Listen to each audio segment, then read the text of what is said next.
first equation there, can someone tell me, please, what is the variable?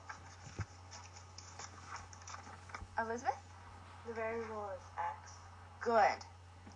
And what is happening right now to the variable? Chloe?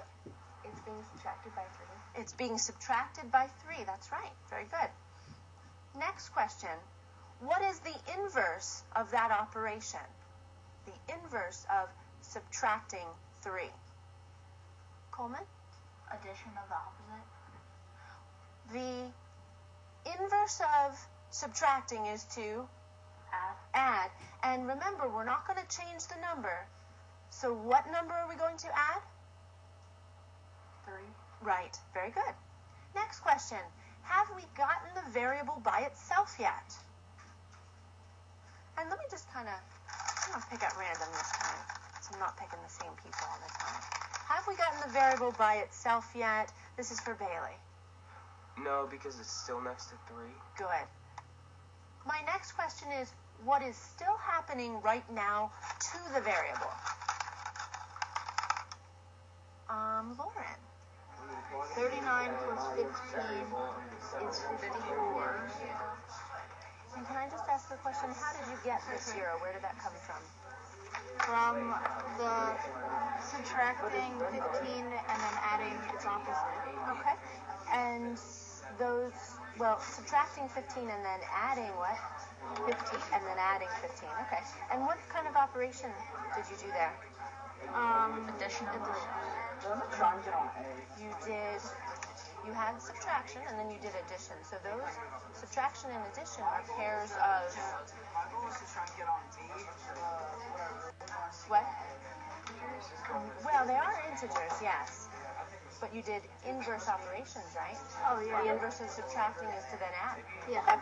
You did it right. I just wanted to make sure you understood why. And then we're going backwards through the order of operations. So which one do we undo first? This addition or this division? Division. Right, we're going to undo that first.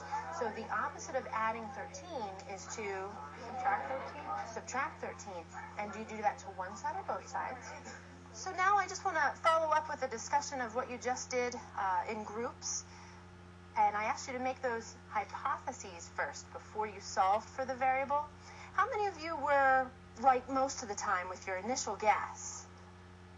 Okay, not too bad, all right. And then when you checked your work at the end by plugging into the original equation, how many of you at least had a balanced equation when you did that? I hope. Okay. What was confusing for you in that activity? Something that was confusing. Zach? Number 12. Yes, number 12 was confusing, and I wanted to see how you guys did with that one. What was confusing about number 12? It was hard to divide because I think it was 45. It was like 12 minus, what was it? Let's see if we can look at number 12 real quick. I think the equation was 12 minus 11a, right? Equals 45? Yeah. Okay. And if we go through the questioning again, my first question would be, what is the variable? A. It is A. Erica, question? Wouldn't you want to add 12 to both sides because it's subtracting? Good point, but let me clarify one thing. Probably when you look at this, you might not see immediately how I got from this line down to this line. The thing that we need to remember is subtracting a number is the same as doing what? To conclude our lesson, I'm going to give you this handout that has 11 questions on it. It's going to check your understanding of everything that we did this period, okay? And it's going to help me to see if you can answer that essential question of how do we solve two-step equations? And remember, I said at the beginning of class, my goals for you were to see if you could identify the two operations that are present in these equations. So let's see how you answered this. How is a two-step equation different from a one-step equation? I'm going to pick from here again, okay? Brooke.